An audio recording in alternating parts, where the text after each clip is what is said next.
Hello and welcome to Write the Vision. My name is Judy Ford and I am continuing our series on Daughters Without Dads. And I want to say, first of all, we are not going to be dad bashing. We're not going to condemn and criticize dads.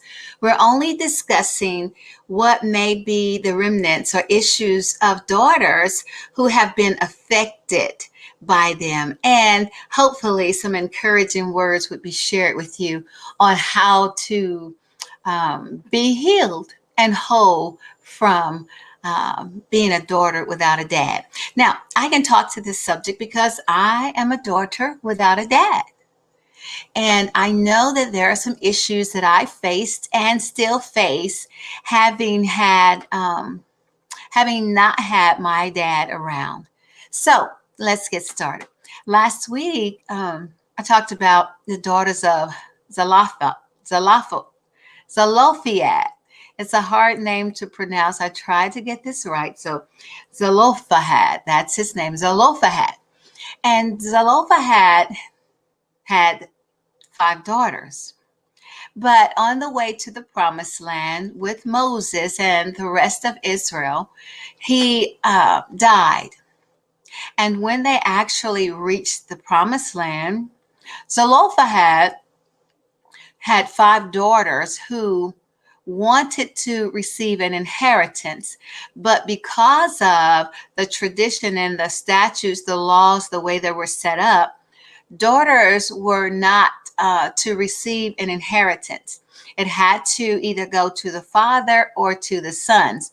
Well, Zelophehad didn't birth any sons. His wife didn't birth any sons. And so the 5 daughters were sort of in a dilemma. And these 5 daughters decided that they would be courageous and that they would take some steps to gain the inheritance that normally would go to their father if he were alive. As sisters, they decided to go to Moses and tell Moses, our father is dead. And it's only us 5 sisters. We have no brothers, but we are asking for our dad's inheritance so his name is not lost. His name does not can continue. And so Moses went to Daddy, the ultimate father, God, and asked him about this situation because they had never had this situation before, or they never had anyone who was bold enough to come forth in that manner. So God ultimately ruled in favor of the 5 sisters, the daughters, and said that, yes, give them the inheritance. And from now on, this will be a law that if the father is dead and if the brothers are also dead or they have no brothers, then it will go to the daughters.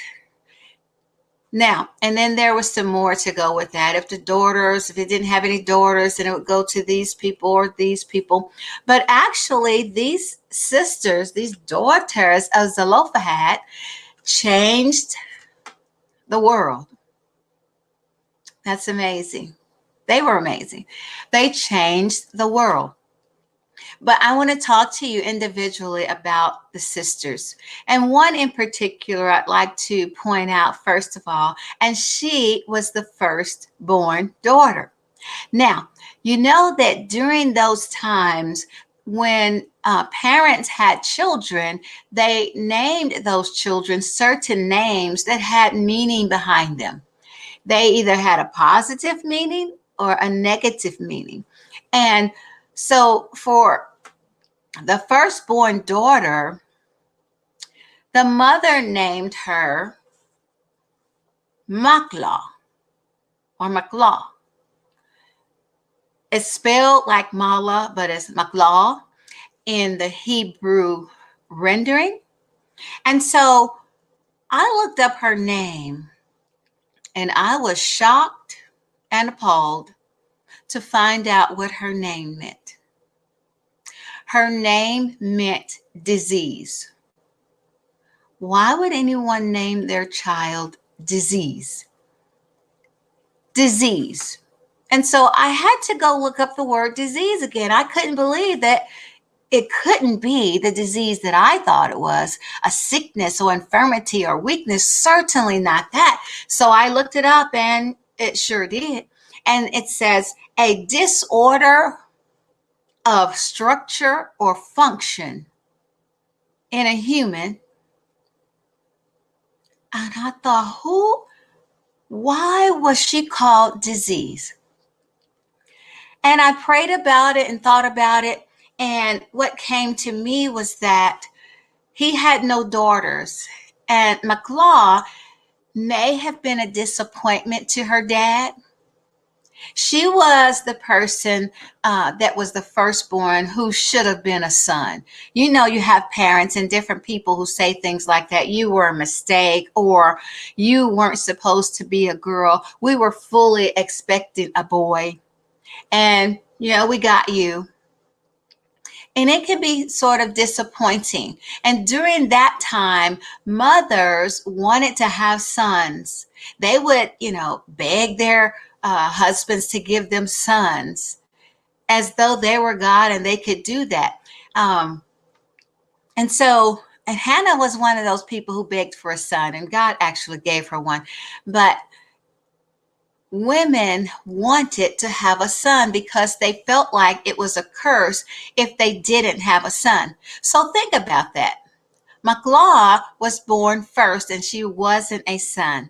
So the dilemma of dad could have been that he treated her with disdain or ignored her. She became invisible to him, or he tried to make her a boy. He did all the things that he would do with a boy, took her hunting and fishing and taught her to play soccer or football or basketball or to shoot. And don't get me wrong, there's nothing wrong with learning to do those things. What I am talking about is the motive behind the father trying to make her the son that he never had and ignoring the fact that she really is a daughter. She's a girl. And she might have benefited from being a girl. So let me talk a little bit more about her. So we think about family functions and we think about birth order. She was the firstborn, remember?